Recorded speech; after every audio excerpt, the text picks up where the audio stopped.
আসসালামু আলাইকুম, সবাইকে স্বাগত জানাচ্ছি নিউজ টক টিভির পক্ষ থেকে। নতুন একটা লাইভে যুক্ত হলাম। আমার সাথে আছেন আসিফুল হাসান। দেখতেই পাচ্ছেন তিনি বার্সেলোনার জার্সি পরে আছেন। যদিও আজকে বার্সেলোনার কোনো ম্যাচ নাই, বার্সেলোনার কোনো সম্পর্ক নাই আজকের আমাদের এই আড্ডায়, একদমই কোনো সম্পর্ক নেই। তারপরও তিনি বার্সেলোনার জার্সি পরেছেন বিকজ তিনি বার্সেলোনার ফ্যান।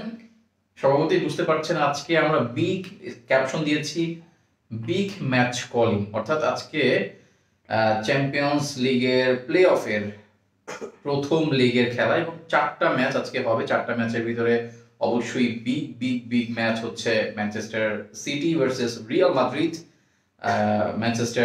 ম্যানচেস্টার সিটির মাঠে হবে আজকে খেলা ইতিহাদে।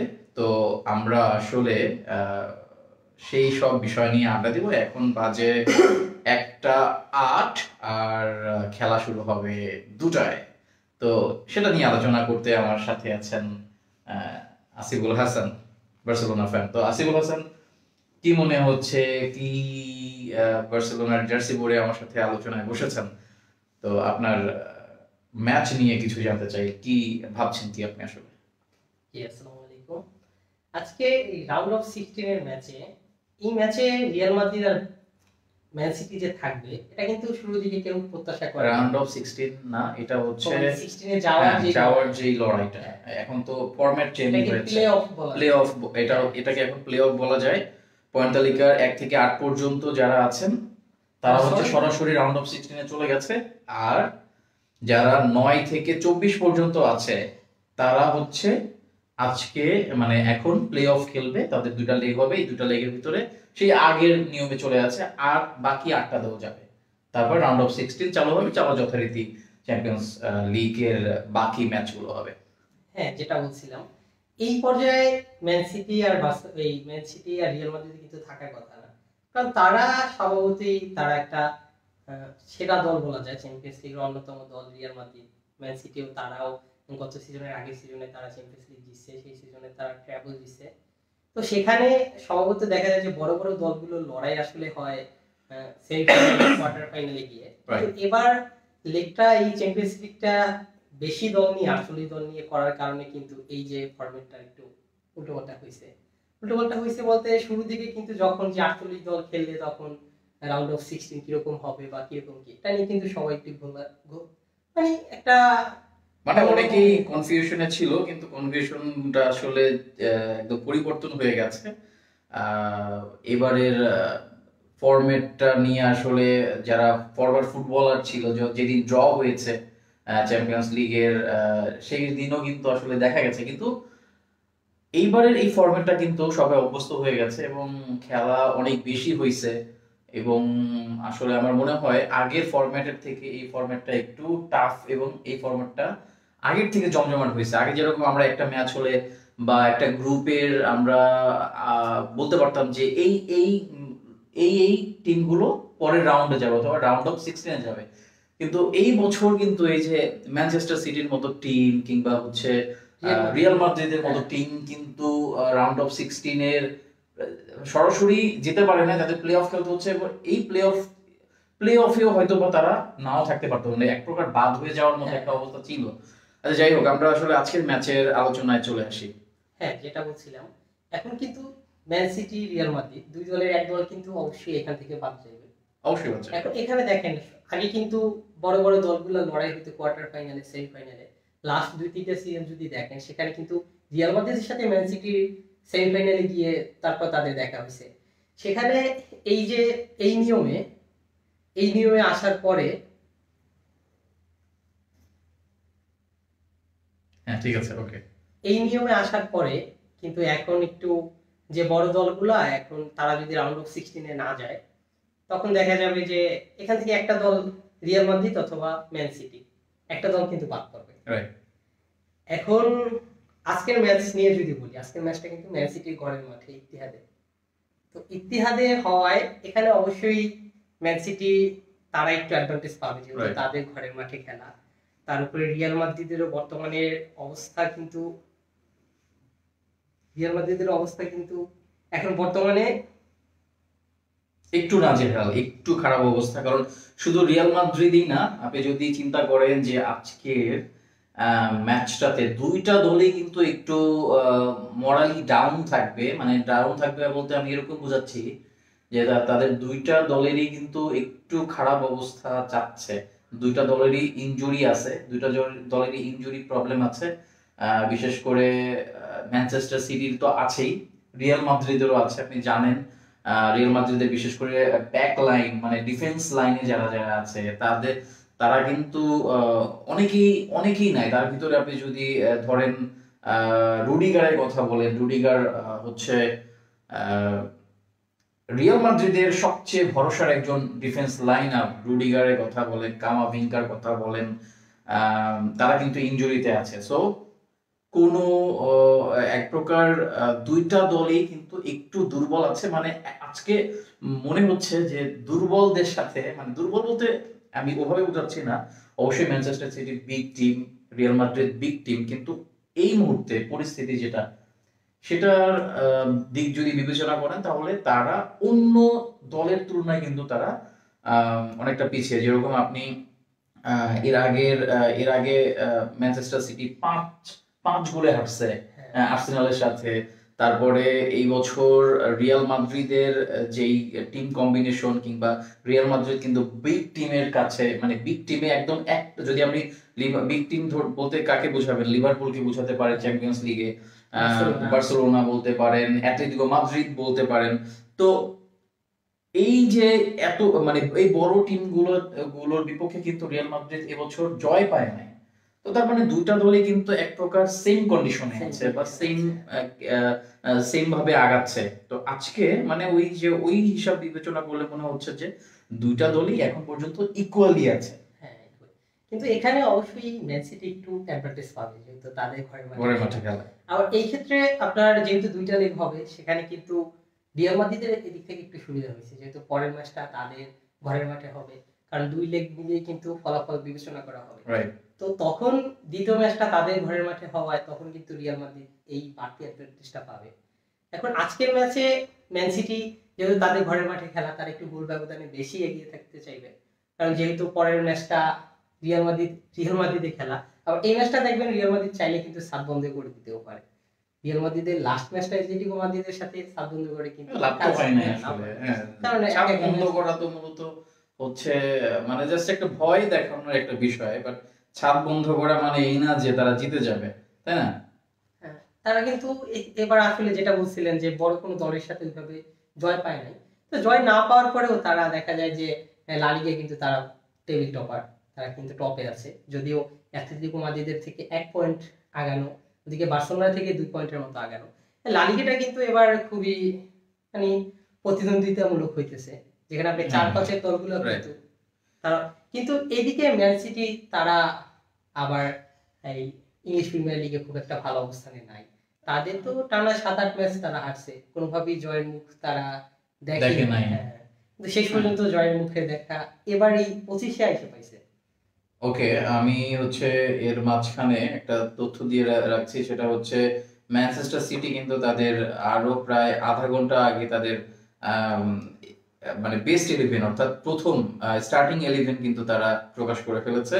তো স্টার্টিং 11-এ যথারীতি এডারসন গোলরক্ষক হিসেবে থাকবেন, আকানজি থাকবেন, দিয়াস থাকবেন, নাথান একে, তারপরে গাভার্দিওয়াল, স্টোনস, ডি ব্রুইনা ক্যাপ্টেন হিসেবে থাকছেন, বার্নার্দো সিলভা থাকছেন, সাভিনহো থাকছেন ব্রাজিলিয়ান, যিনি যথেষ্ট ভালো ফর্মে আছেন ম্যানচেস্টার সিটির হয়ে, গ্রিলিশ এবং হালান্ড। এই ম্যাচে একটা জিনিস যেরকম বলছিলাম যে রিয়াল মাদ্রিদের ব্যাক লাইন কিংবা ডিফেন্স লাইন একটু দুর্বল আছে, এবং ম্যানচেস্টার সিটির ডিফেন্স লাইনও কিন্তু একটু দুর্বল আছে। কারণ আপনি দেখেন এর আগে মানে এইবার নিয়ে পরপর 3বার নাকি 4বার, এবার নিয়ে হয়তো 4বার বা 3বার, পরপর 3বার তো অবশ্যই যে তারা মানে চ্যাম্পিয়ন্স লিগ মানে হচ্ছে মোটামুটি কোয়ার্টার ফাইনাল কিংবা রাউন্ড অফ 16-এ হচ্ছে দেখা হচ্ছে, সেমিফাইনালে দেখা হচ্ছে Manchester city versus Real Madrid. মানে এক প্রকার ধ্রুব সত্য হয়ে গেছে যে ম্যানচেস্টার সিটি মানে রিয়াল মাদ্রিদের খেলা করতে হবে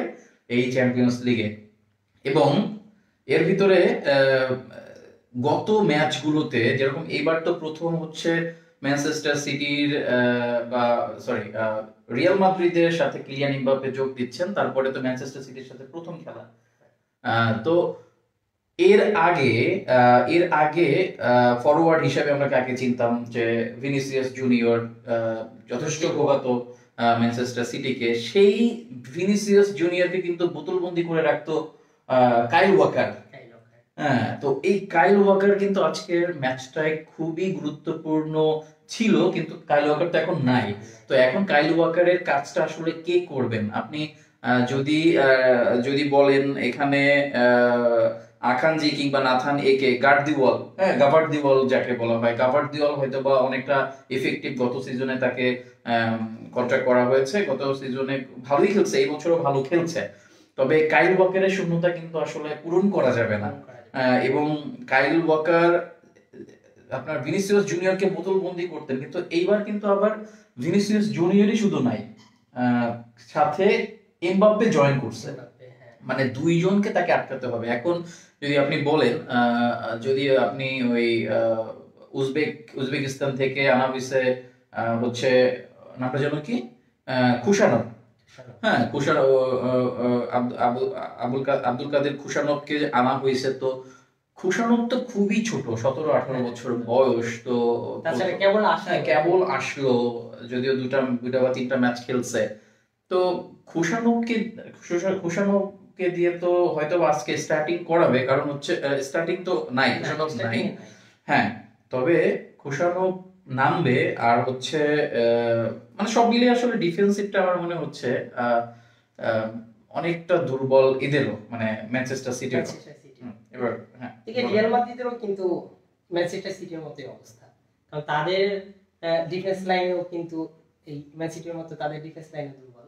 তাদের ডিফেন্সে যারা আছে তারা কিন্তু ওইভাবে রুডিগারের শূন্যতাটা কিন্তু তারা রুডিগারের শূন্যতা তো পূরণ করার আসলে ওয়ে নাই এই মুহূর্তে। অন্তত ম্যানচেস্টার সিটি তো দূরের কথা, সরি রিয়াল মাদ্রিদ তো দূরের কথা, রুডিগার তো অন্তত আপনি টপ 3 ডিফেন্স বা আপনি যদি বলেন টপ 3 এর ভিতরে একজন। হ্যাঁ অবশ্যই, বিশ্ব সেরা ডিফেন্ডারদের একজন, বিশ্বের ডিফেন্ডার সেরাদের একজন।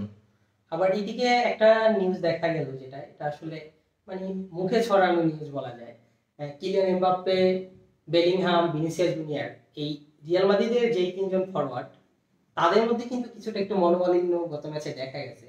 এটা নিয়ে কিছু সংবাদ মাধ্যম নিউজও করছে যে তারা গত ম্যাচে দেখা যায় যে তিনজন মানে এক পাশে ছিল, এরকম অবস্থা। এখন সেই অবস্থা নিয়ে তাদের ভিতরে মনোমালিন্য, এটা কেউ তারা অ্যাটলেটিকো মাদ্রিদের সাথে যদি ম্যাচটা দেখেন, সেখানে কিন্তু তারা অনেক বেশি অ্যাটাক করছে, কিন্তু ফলাফল তো সেই ম্যাচটা ড্র হয়েছে। এখন ওই পেনাল্টি নিয়ে অনেক আসলে বিতর্ক আছে, পেনাল্টিটা নিয়ে অনেক কিছুই আসলে আছে। তবে একজন আমাদের প্রেডিকশন দিয়েছে, একজন কমেন্ট করেছেন, আমাদের সাথে যুক্ত আছেন, কমেন্ট একটু পড়তে চাচ্ছি।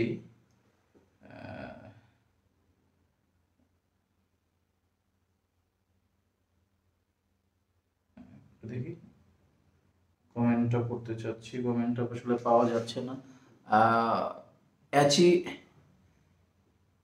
কি নামবে, অ্যাচিভেরি কি নামবে? অ্যাচিভেরি তো আসলে সিটিতে নাই।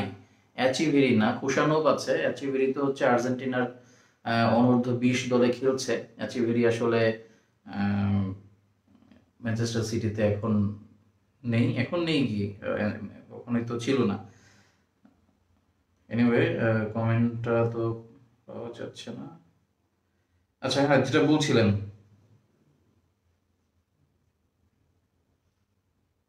এখন আপনার আজকের ম্যাচে যদি রিয়াল মাদ্রিদ তারা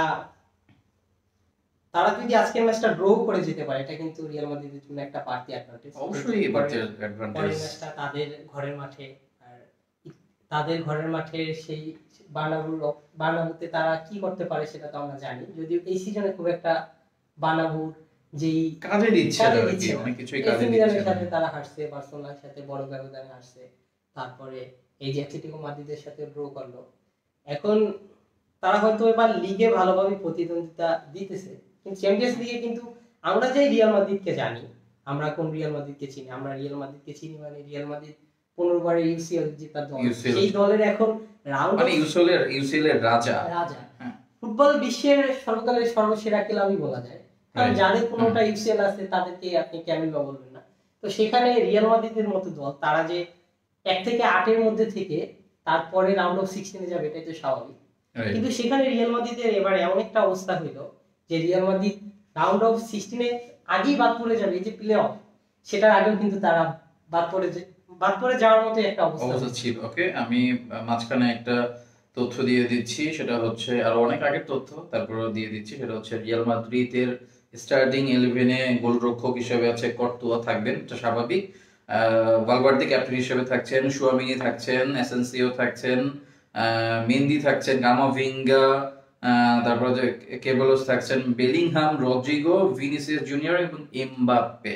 মানে যথারীতি যেটা থাকার কথা ছিল আগের ম্যাচে অ্যাটলেটিকো মাদ্রিদের সাথে, হয়তো বা এরকম একটা স্টার্টিং 11ই ছিল, হয়তো বা একটু অদল বদল আছে। তো কেমন দুইটা দলের তো স্টার্টিং 11 দেখতে পেলেন, কেমন কি মনে হচ্ছে আসলে কেমন করবে রিয়াল মাদ্রিদ? আমার যেটা মনে হইতেছে রিয়াল মাদ্রিদ হয়তো একটু বেশি অ্যাটাকিং খেলার জন্যই আজকে মাঠে রাখছে, যেহেতু তারা সেরা 3জন ফরওয়ার্ডকে একসাথে 11-এ রাখছে। সেখানে বেলিংহাম আছে, বেলিংহাম মিডফিল্ডে থাকা মানে অ্যাটাকিং এর একটা বাড়তি অ্যাডভান্টেজ। আমরা জানি বেলিংহাম অ্যাটাকিং মিডফিল্ডে খেলে থাকে, যদিও বেলিংহাম ইদানিং দেখা যায় যে অনেকে বলে যে তোর কাজ হলো মানে বল সাপ্লাই দেওয়া, কিন্তু বেলিংহাম চায় যে গোল করতে, মানে ফরওয়ার্ডের পজিশনে গিয়ে খেলা। এটা কিন্তু বেলিংহামের জন্য আসলে এটা কিন্তু দলকে মাঝে মাঝে হয়তো বেলিংহাম গোল করার কারণে রিয়াল মাদ্রিদ মানে অনেক কিছু আগাই যায়, কিন্তু মাঝে মাঝে কিন্তু আবার এটা কারণে রিয়াল মাদ্রিদকে ভুগতে হয়। আপনি মিডফিল্ড থেকে যদি ফরওয়ার্ডে বল সাপ্লাই না যায় তাহলে কিন্তু ফরওয়ার্ডরা কিছু করতে পারবে না। রাইট, যেরকম এর আগে যখন টনি ক্রুস ছিল রিয়াল মাদ্রিদে, টনি ক্রুস যাওয়ার পরে কিন্তু রিয়াল মাদ্রিদের মিডফিল্ড আসলে মানে মনে হচ্ছে যে টনি ক্রুস একা মিডফিল্ডার না, কিন্তু টনি ক্রুস যাওয়ার পরে মনে হচ্ছে যে রিয়াল মাদ্রিদের মিডফিল্ডে একদম শূন্য হয়ে গেছে। আর টনি ক্রুস যেভাবে বল সাপ্লাই করতেন, তার আপনি যে বললেন বেলিংহামের টেন্ডেন্সি হচ্ছে সে অ্যাটাকিং মিডফিল্ডার, বাট সে মনে হয় যে সে স্ট্রাইকার হিসেবে খেলছে এবং সে গোল করতে যায়। এই টেন্ডেন্সিটা আসলে অবশ্যই রিয়াল মাদ্রিদকে ভোগাচ্ছে। গত ম্যাচে যেটা বললাম, এর আগের মৌসুমে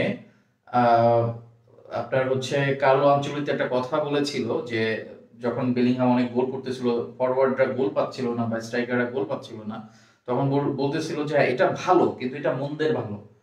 মানে আপনার মিডফিল্ডার গোল করবে কিন্তু আপনার গোল কিন্তু আলটিমেটলি করতে হবে স্ট্রাইকারকে বা ফরওয়ার্ডকে।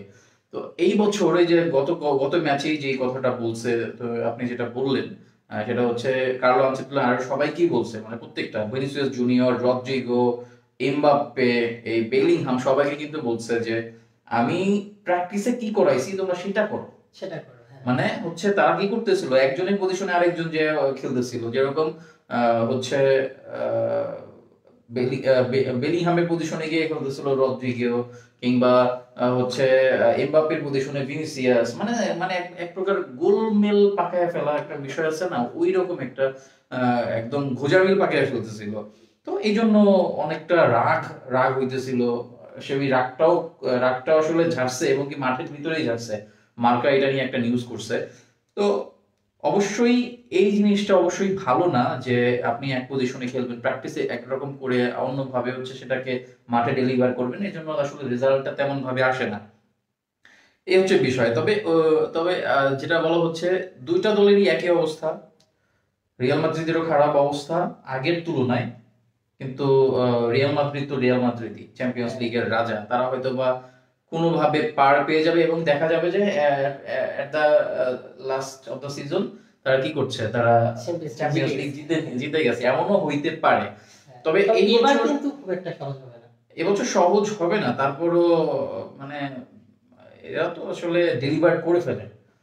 চ্যাম্পিয়ন্স লিগে কিংবা লা লিগায় তো ভালো পজিশনে আছে, 50 পয়েন্ট আছে, 23 সবার উপরে আছে, যদিও 48, 49, 50, মানে 1 পয়েন্ট, বা থার্ড যে আছে বার্সেলোনা তার থেকে 2 পয়েন্ট এবং সেকেন্ড যে আছে অ্যাটলেটিকো মাদ্রিদ তার থেকে 1 পয়েন্ট।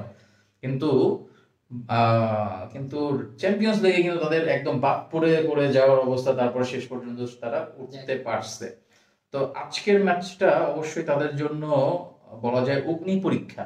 কারণ কারণ এর আগের যেইবার হচ্ছে ম্যানচেস্টার সিটি ট্রেবল জিতলো, সেইবার কিন্তু এই মাঠেই নাস্তানাবুদ হয়েছিল হ্যাঁ রিয়াল মাদ্রিদ, এবং তারা তারা বাদ পড়ে যায়। তো সেমিফাইনাল ছিল, হ্যাঁ সেমিফাইনাল ছিল, হ্যাঁ 4-0 হারছে।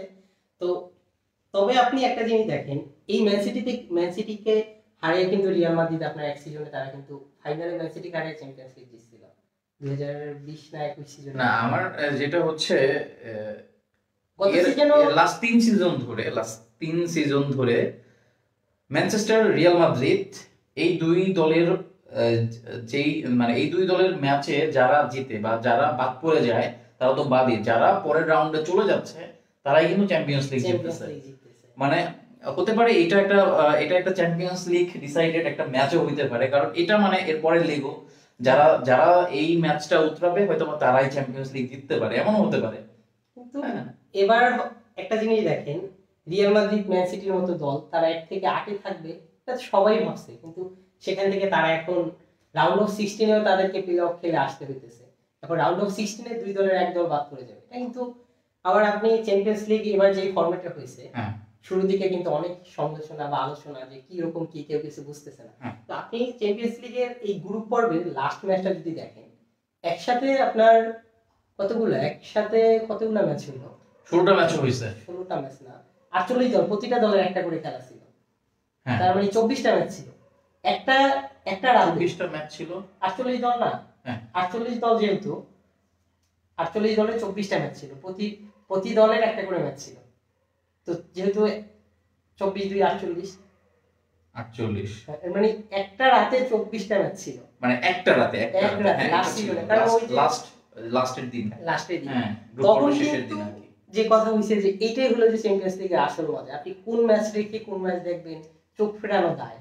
তো কিন্তু এই যে চ্যাম্পিয়ন্স লিগটা নতুন ফরম্যাটে দেওয়ায় কি হইলো, ওই যে একটা রাতের, যে আজকে রাতে ওই যে একটা মিম ভাইরাল হয়েছিল যেখানে দেখা গেছে যে এক লোক 24টা মোবাইল নিয়ে একসাথে তারপর খেলা দেখতেছে, সেটা কিন্তু এই তারপরে অনেকে ভাবছে যে ফাব্রিজিও রোমানের অবস্থা কি হবে, যে এতগুলো ম্যাচের আপডেট সে একা কিভাবে দিবে। কিন্তু যাই হোক, সেই রাতটা শেষ পর্যন্ত লিভারপুল তারা পয়েন্ট টেবিলে, ম্যাচ হারার পরে তারা পয়েন্ট টেবিলে একই রয়ে গেছে। লাস্টের ম্যাচ লিভারপুল হারে নাই, ড্র ছিল, হ্যাঁ এরকম কিছু হবে। লিভারপুল বার্সেলোনা ড্র করছিল, আচ্ছা যাক, লিভারপুল হয়তো এখন লিভারপুল হয়তো না, লিভারপুল হারছিল, হ্যাঁ ঠিক আছে, বার্সেলোনা যদি এই ম্যাচটা জিততো তাহলে একে থাকতো। তো তারপর যখন ড্র হবে যে রাউন্ড অফ 16-এ যাওয়ার জন্য প্লে অফে এই যে 16 দল খেলবে 1 থেকে 8 যারা, তারা তো সরাসরি রাউন্ড অফ 16-এ চলে গেছে। তখন কিন্তু কথা হয়েছিল যে যেহেতু ম্যান সিটি রিয়াল মাদ্রিদ এক গ্রুপে পড়ছে, অনেকে ভাবনা যে ড্রতে তারা এক দলে পড়বে, সেই ভাবনাটা চাইলে কিন্তু আরো দুইটা দলের সাথে পড়তে পারতো, সেই সুযোগটা কিন্তু লটারিতে ছিল। লটারিতে কিন্তু আরো দুইটা দল ছিল যে রিয়াল মাদ্রিদের আরো অন্য দুইটা দলের সাথে পড়ার সুযোগ ছিল, কিন্তু কিভাবে যেন তারা রিয়াল মাদ্রিদ আর ম্যান সিটি একই দলে পড়ে গেল। আচ্ছা এখন তো তাইলে হচ্ছে কি, রিয়াল মাদ্রিদ কিংবা ম্যানচেস্টার সিটি, হ্যাঁ যদি তারা রাউন্ড অফ 16-এ চলে যায়, তাদের একজনই তো যাবে, রিয়াল মাদ্রিদ ধরেন গেল, তো রিয়াল মাদ্রিদের সাথে এবং কি এদিক থেকে যদি ও ফাইনালে, সেমিফাইনাল, ফাইনাল পর্যন্ত যায় হচ্ছে বার্সেলোনা, আর ওদিক থেকে যায় যদি রিয়াল মাদ্রিদ, আবার রিয়াল মাদ্রিদ মাঝখানে তো সেমিফাইনাল বা কোয়ার্টার ফাইনালে পড়বে না, কারণ দুই দলই দুই পাশ থেকে ফাইনালে যায়। হ্যাঁ ফাইনালে দেখা হতে পারে যদি বার্সেলোনা যায়, যদি রিয়াল মাদ্রিদ যায়, তাহলে তো একটা মজা হবে। যাই হোক, এটা বার্সেলোনা চ্যাম্পিয়ন্স লিগে প্রেডিকশন করা যায় না কারা জিতবে, কারা যাবে, কি যাবে। এবার তো আরো বেশি না, কারণ হচ্ছে এবার মানে মানে এক প্রকার আনপ্রেডিক্টেবল একটা ইয়া চলতেছে, কোন দল যাবে, কোন দল বাদ পড়বে, এটা বোঝা যাচ্ছে না। অ্যাস্টন ভিলাও আছে, হ্যাঁ অ্যাস্টন ভিলাও আছে, আপনি 1 থেকে 8 এর ভিতরে তারা আছে, এটা কেউ হয়তো ভাবতে পারে না। 2 সিজন আগেও কেউ ভাবতে পারে না যে অ্যাস্টন ভিলার মতো দল তারা চ্যাম্পিয়ন্স লিগ খেলবে, কিন্তু সেখানে কিন্তু এমিলিয়ানো মার্টিনেজ বলছিল যে আমি চ্যাম্পিয়ন্স লিগ খেলতে চাই, শুধু সে খেলেই নেই, সে এখন কিন্তু মানে সেরা দলের কাতারে চলে আসছে, এরকম অবস্থা। যে অ্যাস্টন ভিলার চ্যাম্পিয়ন্স লিগে আসলে তো কি বলে যে ওকে, একজন আমাদের জাহিদ হাসান লিমন লাভ রিয়াকশন দিয়েছেন, ধন্যবাদ আপনাকে। যুক্ত থাকুন আমাদের সাথে, আর চাইলে লাইভটা শেয়ার করে দিতে পারেন। যুক্ত থাকুন, আমরা আড্ডা দিব আরো কিছুক্ষণ। 2টা থেকে খেলা শুরু, জমজমাট একটা ম্যাচ হবে, আমরা অবশ্যই দেখব। এবং হতে পারে ম্যাচের সময়ও আমরা লাইভে থাকবো, এরকম কিছু হতে পারে। আচ্ছা, আপনাদের প্রেডিকশন কমেন্টে জানিয়ে দিতে পারেন যে আসলে কি জি, যারা দেখছেন আপনাদের প্রেডিকশন আমাদের জানিয়ে দিতে পারেন কমেন্ট করে। আজকের ম্যাচে কারা জিততে যাচ্ছে অথবা ড্র, আপনাদের প্রেডিকশন আমাদের জানিয়ে দিতে পারেন। আমরা আসলে পরবর্তীতে মেলানোর চেষ্টা করবো। আমাদেরও প্রেডিকশন আছে, আমরা লাইভের শেষে সেই প্রেডিকশনটাও দিব। হ্যাঁ, যেটা বলছিলাম, তো এবার আপনি যেটা বললেন যে বার্সেলোনা রিয়াল মাদ্রিদ ফাইনাল হতে পারে কিনা, যদি হতে পারে, যদি রিয়াল মাদ্রিদ আজকে ম্যান সিটিকে হারায় পরের লেগে তাদের ঘরের মাঠে ম্যান সিটিকে হারানোর পরে, কিন্তু এখানে একটা বড় বাধা যেটা হইতে পারে সেটা হইলো লিভারপুল। রিয়াল মাদ্রিদের যদি ফাইনাল পর্যন্ত যাইতে হয়, সেমিফাইনালে যদি লিভারপুল যায়, একটা সময় গিয়ে ঠিকই লিভারপুল আপনি যেহেতু তারা চ্যাম্পিয়ন দল, তারা মানে টেবিল টপার, তারা অবশ্যই আপনি আশা করতেই পারেন যে অন্তত সেমিফাইনাল পর্যন্ত তো তারা যাবে। তারপরেও যে কোনো সময় হয়তো রাউন্ড অফ 16 থেকে এবার কিন্তু যথেষ্ট ফর্মে আছে লিভারপুল, যথেষ্ট মানে খুব ভালো ফর্মে। তাদের যেই কোচ আসার পরে পুরো দলটাই কেমন যেন মানে বদলে গেছে। আর তাদের আপনি কোন পজিশনে দেখবেন, প্রতিটা পজিশনেই খুব ভালোভাবে করতেছে। আর্নে স্লট আসার পর লিভারপুল কিভাবে যেন মানে খুব ভালোভাবে তারা বদলে গেছে। গত সিজনে হয়তো ইংলিশ লিগ মানে ইংলিশ প্রিমিয়ার লিগ তারা জিততে হেরে যায়। শুরুর দিকে মনে হইতেছে না লিভারপুল জিতবে, কিন্তু এবারের সিজনে তারা কিন্তু ধরাছোঁয়ার বাইরে চলে গেছে। আর তাদের যে প্রতিদ্বন্দ্বিতা দিবে আর্সেনাল, ম্যান সিটি, তারা কিন্তু অনেক পিছিয়ে যায়।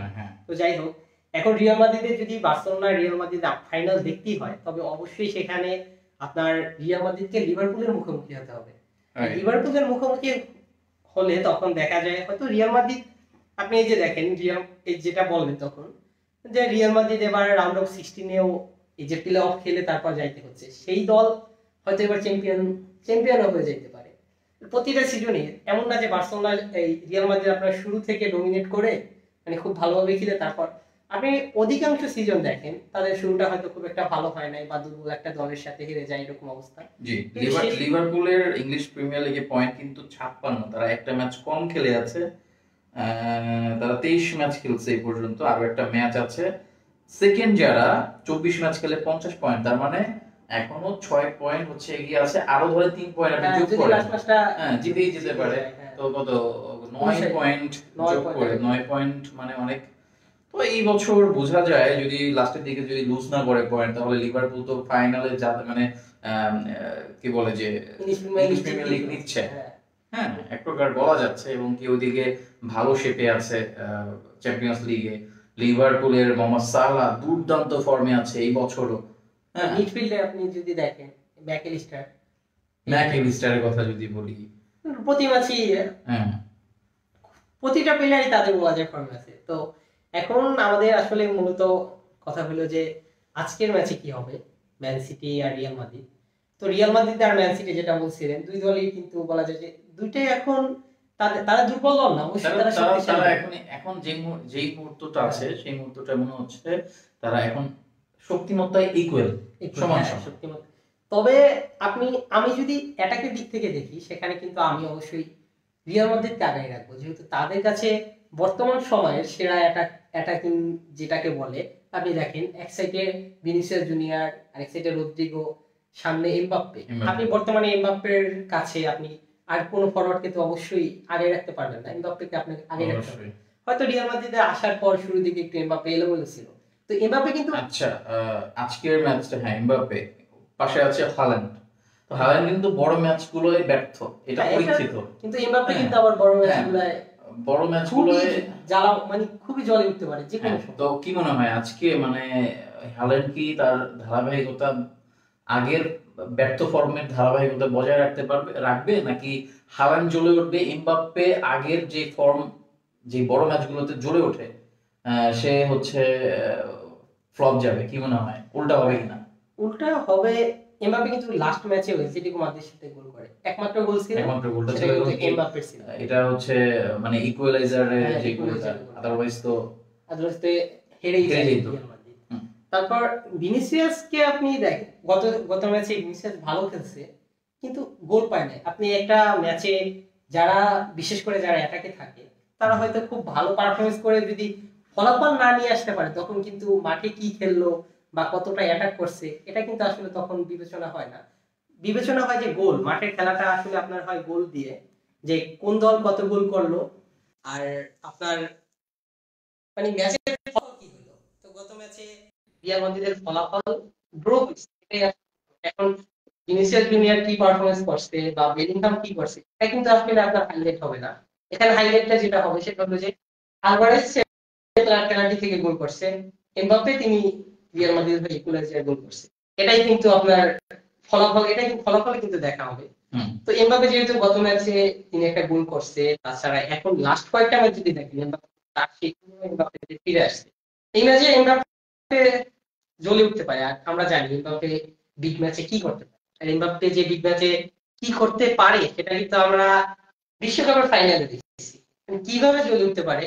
সেই এমবাপ্পে আজকে হয়তো জ্বলে উঠবে। ওদিকে হল্যান্ডের কথা বিশ্বকাপের মতো মঞ্চে তার হ্যাটট্রিক, সেটাও আবার এই যে গত মনে হয় 50-60 বছরে এরকম বিশ্বকাপ ফাইনালে হ্যাটট্রিক অন্য কোনো প্লেয়ারের নাই। আর মনে হয় একমাত্র হ্যাটট্রিক বিশ্বকাপ ফাইনালে হ্যাটট্রিক পাওয়া প্লেয়ার। আমি বিশ্বকাপ ফাইনালের প্রসঙ্গ যেহেতু আসলো তো বলি, আসলে কথায় কথায় অনেক কথাই চলে আসে।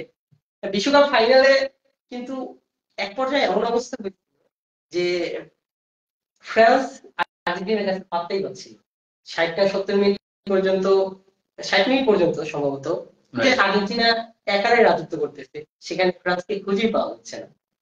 আর্জেন্টিনা 2-0 বলে আগে। তো সেই ম্যাচটা স্বাভাবিকভাবে যে একপাক্ষিক ম্যাচ হতে যাচ্ছে, ফাইনাল যদি একপাক্ষিক হয় তাহলে সেটা তো আসলে জমে না। কিন্তু এমবাপ্পে কোথা থেকে, এমবাপ্পে শুরু, তিনি হ্যাটট্রিক করলেন, তিনি একটা গোল করে, তারপর একটা পেনাল্টি থেকে করার পরে যখন ম্যাচটা ড্র হয় তারপরে এক্সট্রা টাইমে যায়, এক্সট্রা টাইমে গিয়ে কিন্তু আবার লিওনেল মেসি একটা গোল করে আগাই যায়। সেই আগানোটাও কিন্তু এমবাপ্পে আবার গোল করে যে না, আবার কিন্তু শেষ পর্যন্ত পেনাল্টি হয়, পেনাল্টিতে আর্জেন্টিনা জিতে যায়। আর সেই আর্জেন্টিনা জেতার আমার যেটা এতটা খেয়াল নেই, এমবাপ্পের কি দুটো পেনাল্টি ছিল? দুইটা পেনাল্টি বিশ্বকাপের মঞ্চে আপনি দেখেন পেনাল্টি থেকে গোল করছে, একটা পেনাল্টি কিন্তু এমবাপ্পে আলাদা, কিন্তু সেখানে বিশ্বকাপের মতো মঞ্চে পেনাল্টি থেকে গোল করাটাও কিন্তু খুব একটা মানে সহজ না। যদি সহজই হইতো তাহলে কিন্তু তাদেরই জেতার কথা। কারণ আর্জেন্টিনা আর ফ্রান্সের ফাইনালে ফাইনালে কিন্তু তারা তাদের একটা প্লেয়ার কিন্তু বল বাইরে মারে, ওই গোলটা যদি জালে হইতো বা একটা গোল মিস হয়, একটা গোল মিস হয়, একটা গোল আপনার গোলের বাইরে দিয়ে মারে, তো ওই গোল দুইটা যদি হইতো তাহলে হয়তো ফলাফল আমার ভিন্ন ভিন্ন আসতো। যাই হোক, ওই চ্যাপ্টার এটা সারা জীবন আলোচনা হতে থাকবে। এই চ্যাম্পিয়ন হওয়ার মাধ্যমে মেসি তার গোট উপাধিটাকে মানে আরো সমৃদ্ধ করছে, বা সবাই এখন তার এটা নিয়ে কোনো আলোচনা নাই, সমালোচনা নাই, দ্বিমত নাই, আগে ছিল। আজকের ম্যাচে খেলা তো প্রায় শুরু হয়ে যাবে, 40 বেজে গেছে, আমরা লাইভটা শেষ করবো। আজকের ম্যাচে সবকিছু বিবেচনা করে আমরা আগে একটা লাইভ করলাম হচ্ছে অ্যাটলেটিকো মাদ্রিদ এবং মাদ্রিদ ডার্বি নিয়ে। আমি বোধহয় ড্র নাকি আমি রিয়াল মাদ্রিদকে 2-1 না 1-0 রিয়াল মাদ্রিদকে আমি আগে রেখেছিলাম, আর আপনি হচ্ছে 2-1 রিয়াল মাদ্রিদকে আগে রাখছিলেন। কিছুই হয় নাই, আগের ম্যাচটা আমাদের প্রেডিকশন হয় নাই, ড্র হইছে। এই ম্যাচের প্রেডিকশন কি, আপনার প্রেডিকশন কি? মানে পক্ষপাতিত্ব না, আপনি অবশ্যই ম্যানচেস্টার সিটি সাপোর্ট করবেন আমার মনে হয়, তো মানে পক্ষপাতিত্ব না, হিসাব নিকাশ করে কি মনে হয় আজকের ম্যাচে প্রেডিকশন? আচ্ছা, প্রেডিকশন দেওয়ার আগে একটা ব্যাপার নিয়ে কথা বলে নিই। পুরো আলোচনায় হয়তো রদ্রিগোর ব্যাপারটা আমরা আলোচনা করি নাই। রদ্রিগো ম্যান সিটির সাথে কিভাবে জ্বলে উঠে সেটা কিন্তু আমরা জানি। রদ্রিগো তিনি আসলে যে যখন একটা জায়গায় রিয়াল রিয়াল মাদ্রিদে কিংবা যেখানেই হোক, যেখানে ভিনিসিয়াস জুনিয়র এবং এমবাপ্পে থাকে, সেখানে রদ্রিগোর আলোচনা কিংবা রদ্রিগো একটু চাপা করে থাকবে, একটু আন্ডার রেটেড থাকবে, এটা স্বাভাবিক। আগেও রদ্রিগো আন্ডার রেটেড ছিল, এখন তো আরো বেশি আন্ডার রেটেড হবে, কারণ হচ্ছে এখানে এমবাপ্পে আসছে। আগে তো ভিনিসিয়াসের আলোতেই তিনি তার নিজের আলোকে তেমন ভাবে ফুটিয়ে উঠাতে পারতো না। তো এই জন্যই আসলে সব জায়গাতে এই রদ্রিগো লোকটা আন্ডাররেটেড থাকে, কিন্তু এই রদ্রিগো কিন্তু এই সিজনে যথেষ্ট ভালো পারফর্মার এবং গোল অ্যাসিস্ট কিন্তু তার যথেষ্ট পরিমাণে আছে। রদ্রিগোর ব্যাপারটা কেন আনলাম, রদ্রিগো ম্যান সিটির সাথে কিভাবে দলে উঠতে পারে সেটা কিন্তু সবাই জানে। সবাই এই এক রদ্রিগোর একমাত্র এক গোলে এই ম্যান সিটির সাথে তারা একটা ফাইনাল। তারপরে এই রদ্রিগো একটা পরিসংখ্যান দেখা যায় যে রদ্রিগো কিন্তু ম্যান সিটির সাথে যখনই খেলা করে রদ্রিগো কিভাবে যেন খুব বেশি বল করে। তবে তো আপনার কি মনে হয় না যে আজকে রদ্রিগো যেহেতু শুরু একাদশে আছে, সে রদ্রিগো শো হয়তো রদ্রিগো দেখাইতেও না, পারে। এই জন্যই কিন্তু রদ্রিগোকে শুরুর একাদশে রাখছে, কারণ সচরাচর এর আগের ম্যাচটাও ছিল অ্যাটলেটিকো মাদ্রিদের সাথে, বড় ম্যাচ বিধায়ী, বড় ম্যাচে রদ্রিগো জ্বলে ওঠে, ফাঁক ফোকর দিয়ে গোল করে ফেলে এবং যথেষ্ট ভালো গোল করে, দেখার মতো গোল করে। এই জন্যই তার অ্যাওয়ার্ড হিসেবে তাকে রদ্রিগোকে রাখছে, হয়তো বা ফুল টাইমও সে পাইতে পারে। ওদিকে দেখা গেছে এনরিক আছে সাবস্টিটিউশন হিসেবে, ওদিকে আর্দা গুলার আছেন, আর অনেকেই আছেন। তো হয়তো বা তারা নামবেন নামবেন যদি যদি বড় ধরনের কোনো দুর্ঘটনা না ঘটে বা ইনজুরি না হয় বা টায়ার্ড না হয়ে যায়, তাহলে ফরওয়ার্ড লাইনে তিনজনই থাকবে। মিডফিল্ডে হয়তো অদল বদল হতে পারে। মিডফিল্ডে কি লুকামোভিচ শুরু একাদশে আছে? না, শুরু একাদশে নাই, শুরু একাদশে আসলে থাকার কথা ছিল, শুরু একাদশে নাই। তবে সে তো অবশ্যই নাম সাবস্টিটিউশন হিসেবে নামবে। তার বয়স ভালোই না, তিনি কিন্তু এখনো পারফরম্যান্সটা করেছে। আমরা একটা লোকের আলোচনা করি নাই, প্রেডিকশনটা আমরা পরে জানবো। ওমর মারমুশ, ম্যানচেস্টার সিটির মিডফিল্ডার এবং অ্যাটাকিং মিডফিল্ডার নাকি। তো এই লোকটাকে নিয়ে আসলে কিরকম কি মনে হয়, উনি কি আজকে হয়তো বা কোনো চমক দেখাবে কিনা? একটা প্লেয়ার যখন অন্য একটা এই ধরনের বড় ক্লাবগুলো, যেহেতু রিয়াল মাদ্রিদ, ম্যানচেস্টার সিটি বা বার্সেলোনা বা এসি মিলান বা লিভারপুল, যে ক্লাব মানে বড় ক্লাবগুলো হিসেবে যাদেরকে আমরা জানি, তারা একটা প্লেয়ারকে অন্য দেশ থেকে যদি আনে, তার মানে অবশ্যই ওই প্লেয়ারটার ভিতরে মানে কোনো এমন কিছু আছে যেটা দেখে তারা আসলে তারা তাকে আনার মতো চিন্তা ভাবনা করে। এই প্লেয়ারটার ভিতরে ক্যালিবার আছে বা তাদের দলের সাথে তিনি মানায় নিতে পারবে বা তার থেকে তারা কিছু পাবে, এই চিন্তা ভাবনা করেই কিন্তু তারা তাকে দলে আনে। তো যেহেতু এরকম একটা প্লেয়ারকে ম্যান সিটির মতো একটা দল তারা আনছে, তার মানে অবশ্যই সেখানে এই প্লেয়ারটার মাঝে কিছু না কিছু অবশ্যই আছে। হয়তো এখন যেহেতু আসছে কেবল, হয়তো একটু মানায় নিতে সময় লাগবে। আর এরকম বিগ ম্যাচে আপনি নতুন প্লেয়ারদের থেকে কোচরা খুব একটা আশা করেও না। বিগ ম্যাচ গুলোতে কিন্তু আপনি দেখবেন অভিজ্ঞতাকে বেশি মূল্য দেয়। বিগ ম্যাচ গুলোতে আপনি দেখবেন যে একটা প্লেয়ার যে অনেক অভিজ্ঞ, হয়তো লাস্ট কয়েক ম্যাচ তিনি একাদশে ছিল না, তাকেও একাদশে রাখার চেষ্টা করে কোচরা, কারণ অভিজ্ঞতা। একটা নতুন প্লেয়ার কখনোই জানবে না যে রিয়াল মাদ্রিদের কোন প্লেয়ার কিভাবে কি করতে পারে। একটা পুরাতন প্লেয়ার কিন্তু আগেও যেহেতু ম্যান সিটি রিয়াল মাদ্রিদ খেলা হয়েছে, কোন প্লেয়ারটা কিভাবে কি করতে পারে এটা সম্পর্কে যেহেতু ধারণা আছে। ঠিক আছে, আচ্ছা ঠিক আছে, আমরা আলোচনার শেষ পর্যায়ে চলে যাচ্ছি। আপনার প্রেডিকশন আজকের ম্যাচের প্রেডিকশন, যেহেতু ইতিহাদি খেলা আর রিয়াল মাদ্রিদও আপনি যেটা বলেন যে দুই দলই দুর্বলতার দিক থেকে ইকুয়েশনে আছে, মানে দুই দলের তুলনামূলক। তো সেখানে ইতিহাদি খেলার কারণে আমি একটু আগে রাখবো ম্যাচ সিটিকে। আমার মনে হয় ম্যাচটা গোল হবে, যেহেতু রিয়াল মাদ্রিদ তারা অ্যাটাকিং খেলবে, দুইটা দলের দুর্বলতা আছে। এটাকে কিন্তু ম্যান সিটিও কিন্তু খুব একটা দুর্বল না। তো আমার মনে হয় ম্যাচটা আজকে রিয়াল মাদ্রিদ 2, ম্যান সিটি 3, এরকম 3-2 আমার প্রেডিকশন। ওকে, আমার মনে হচ্ছে আজকের ম্যাচটা বিগ গোল স্কোরিং ম্যাচ হতে যাচ্ছে এবং আমার প্রেডিকশন হচ্ছে রিয়াল মাদ্রিদের পক্ষে রিয়াল মাদ্রিদ 5, ম্যানচেস্টার সিটি 3, এরকম একটা কিছু হতে পারে। আচ্ছা যাক, এখন আপনাদের প্রেডিকশন জানিয়ে দিতে পারেন অবশ্যই। যারা লাইভে যুক্ত ছিলেন সবাইকে ধন্যবাদ।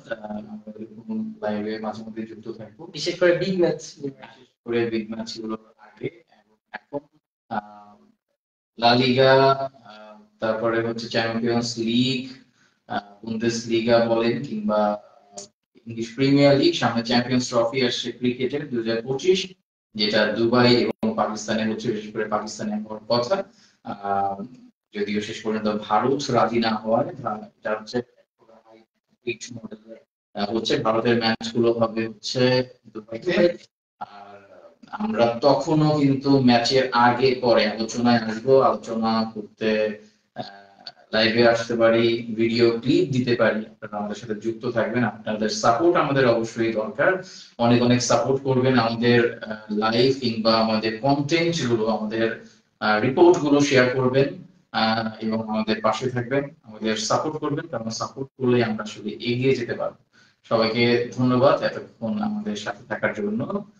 কিছু বলার আছে? কিছু অবশ্যই হয়তো, যেহেতু আমাদের এই চ্যানেল থেকে কিন্তু, এই পেজ থেকে বা ইউটিউবে আমাদের চ্যানেল সেখানে কিন্তু রেগুলার ভিডিও যাচ্ছে বিভিন্ন, বিশেষ করে ক্রিকেট ফুটবল নিয়ে। সামনে যেহেতু চ্যাম্পিয়ন্স লিগ আসছে, ক্রিকেটের চ্যাম্পিয়ন্স ট্রফি, সেখানে বাংলাদেশ যাচ্ছে, বাংলাদেশের ম্যাচ 19 নভেম্বর। প্রথম ম্যাচটা ইন্ডিয়ার সাথে, বিগ ম্যাচ বলা যায়।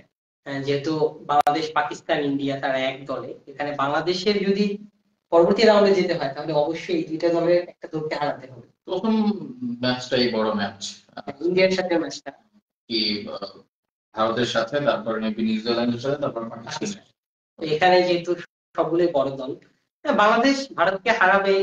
আমরা বাংলাদেশি দর্শক হিসেবে তো আশা করি যে বাংলাদেশ ভারতকে হারাবে, কিন্তু কাগজে কলমে বা শক্তিমত্তার বিচারে অনেক যোজন যোজন পিছনে। তো এটা আসলে এজন্য বললাম, এই সব খেলাধুলা নিয়ে আমরা মাঝে মধ্যে আড্ডায় আসবো। আপনারা যদি কেউ আমাদের সাথে আড্ডায় জয়েন হতে চান তাহলে আমাদের লাইভে কমেন্ট করবেন, তাহলে আমরা আপনাদেরকে যুক্ত করব।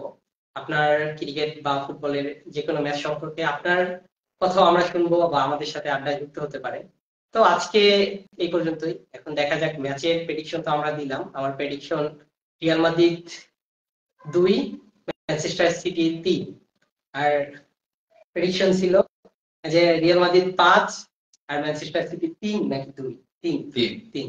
তো দেখা যাক, প্রেডিকশন হয়তো মিলতেও পারে আবার নাও মিলতে পারে, খেলায় যে কোনো কিছু হতে পারে। তো দেখা যাক কি হয়, আপনাদের প্রেডিকশন জানিয়ে দিন। আর খেলার সময়ও হয়তো লাইভে থাকতে পারি। তো এখন খেলার আগের লাইভটা এখানেই শেষ করছি। আসসালামু আলাইকুম। কিছু বলেন?